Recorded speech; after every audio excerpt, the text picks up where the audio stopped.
What's going on, guys? Tony here from Rolling with the Bullens, and today we're going to talk a little bit about fear.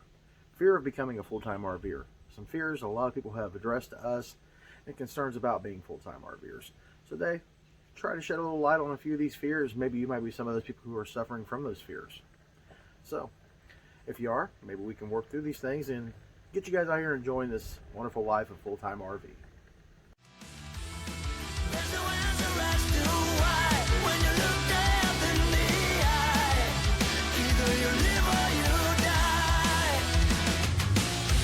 Up the battery that keeps me awake. Reload under your control before I break.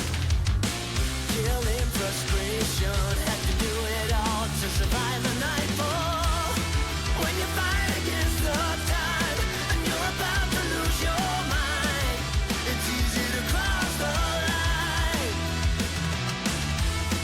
There's no answer as to why when you look down in the eye.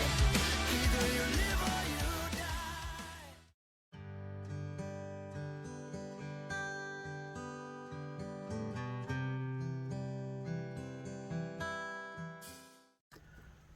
Okay, a lot of people have a fear. It's just a general fear of fear itself, of throwing away what you've called normal for all these years into the unknown. And that's really what it is, the biggest fear of the unknown. Of what's this, what's that, what's going to happen here, how am I going to do this, how am I going to do that? Well, guys, there's so many of us out here who are making YouTube videos, showing you guys along the way, kind of guide to help you along the way. And so if you guys even have questions, you guys should definitely always feel free to contact the Bullens through, either rollingwiththebullens.com, over on our Facebook page, here on YouTube, comments. We'll do our best to help you along the way and kind of guide you into the transition of becoming full-time RVers. Because, this lifestyle is not for everybody. So one of the things that people have a problem with going full-time RV is not having a house anymore. A house becomes more of a security blanket, kind of your safety zone, a place that you feel comfortable to weather out any kind of storm, bad things that are happening. It's almost like a security blanket like Linus. When you can cut that tie and come out here and not worry about having a house and realize your RV is just as capable of being your house as your normal stick and brick, that's just one fear you're going to get over. It's not going to be easy. It's going to be a hard adjustment. I'm not going to lie. I'm not going to sugarcoat this. It's not going to be a complete easy transition. Oh, I got rid of the house. I never thought about it again. Because I'm going to tell you right now, I don't care who you are as a full-time RVer. As soon as you sold your house and you moved in and reality sets in that you're living in an RV, first thing that pops in your head is, what have I done? Have I lost my proverbial mind?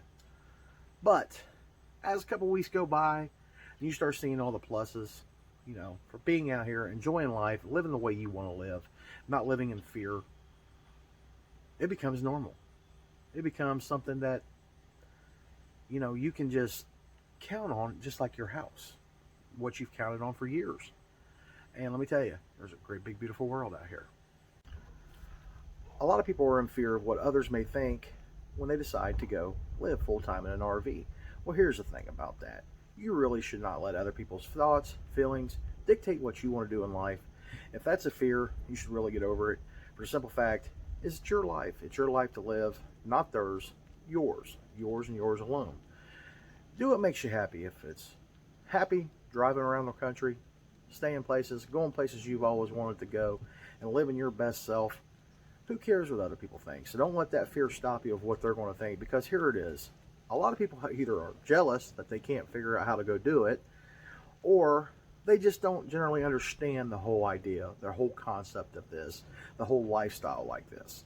But like I said, don't let others' kind of negativity sway your opinion about what full-time RV life is. If it's something you want to do, by all means, try it. I'm not saying you should go out and sell your house and run off and just flip normal off and go, what they call normal and what you've known as normal all your life. But stick your foot into it, and if you really enjoy it, don't let the fear of what others think about what you're going to do stop you from living your best life. Now, a lot of people have a fear of, where are they going to park this RV? Where are they going to stay? Now, those are legitimate, fears and concerns about what you're going to do. Well, here, this comes back to you. Wherever you want to go, whatever your destination point is, you'll need to do an internet search or some sort of search to find out of campgrounds in the area. Make your reservations of where you want to stay. Now, if you want to stay on BLM land, then you need to get a hold of the Bureau of Land Management, find out where you can and what sections you can go to, get a permit if they require a permit, and go stay out in BLM land out in the middle of nature all by yourself. You know, there's always a place to stay. Don't worry about that. You know, if you're out in the right part of the country, you can pretty much pull up any place and camp in one of these things. But another one people look over is rest areas. You know, rest areas, you can stop and get you a little bit of sleep. You know, you can't make this your permanent residence. You know, a lot of Walmarts, they allow you to go to Walmart, camp out for the night. But this does not mean get everything out, spread out camp and set up there for a week and have your family reunion in a Walmart parking lot. Yeah, don't do that. But, you know, the fear of finding a place to park, don't let that stop you either, because there's always a campground. There's always some place you can boondock, dry camp. So don't worry too much about that. Here's a fear a lot of people have that probably not a lot of people talk about. Living in a small space if it's going to be more than one person. Yes, that can be very stressful at times, living in a tiny confined area with somebody else, and you guys might not see eye to eye on every little thing. So yeah, there's not a whole lot of room to run off, but guess what? You got the big door out the side there to let you outside. You got the whole world to vent and just kind of walk around, cool off. But don't let that be a fear from stopping you. I mean, that's just the normal things, whether you live in a house or an RV, significant other, you're married, girlfriend, boyfriend, whatever, you're never going to see eye to eye on every little single thing. So, of course, there's going to be some bickering in that. That's just life. I mean, but I wouldn't let that be a fear to stop you from being a full-time RVer because it is a small space. That's something that can be taken care of by simply either talking it out or walking outside, just in cooling off in your own way. A lot of people have a fear of being alone as a full-time RVer. Now, see, here's the way that works. Yeah, you might be alone when you first start RVing. You don't know a lot of people who RV. But here's the wonderful thing about the RVing community. You will meet and make some of the best friends for life, that you never would have met without being this way. And some of these people are some of the best, truly honest, good-hearted people on the planet. Honestly, they're always there to give you a hand. They're always there to help you out, you know. So don't worry about being lonely. If you're worried about being away from family, you're always just a short car ride away from, or even a plane ride. You know, you can get back there. Don't worry about that. Like I said, when you get out here and you start meeting all these other like-minded individuals who are full-time RVers and just general RVers in general, they are some of the most great people, and they become family, honestly. So, you know, you start out with a little small circle and it grows, and that's the beautiful thing about RVing.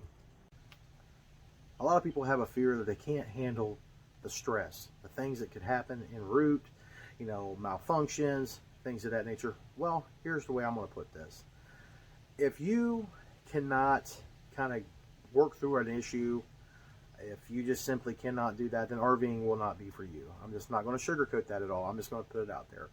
But you got to learn how to adapt and overcome and get through adversity. Because things are not always going to be peaches and cream out here. Everything's not always going to go the way you want it to go. No matter how much planning you put into what you're doing, there's always something that's going to pop up, that's going to come out of left field somewhere and smack you around a little bit. And it's really going to push you to the brink of, can you do this? Can you handle this? Can you take the stress? Well, if you're a strong-willed person, yes, you can. Do not let that fear there stop you from becoming a full-time RVer, going out and living your life. Because like I said, don't live in fear. Get out, live. Guys, it's your adventure. It's your life. Get out and do it. You get busy living or get busy dying. Guys, this is Tony. We'll talk to you guys soon. Bye.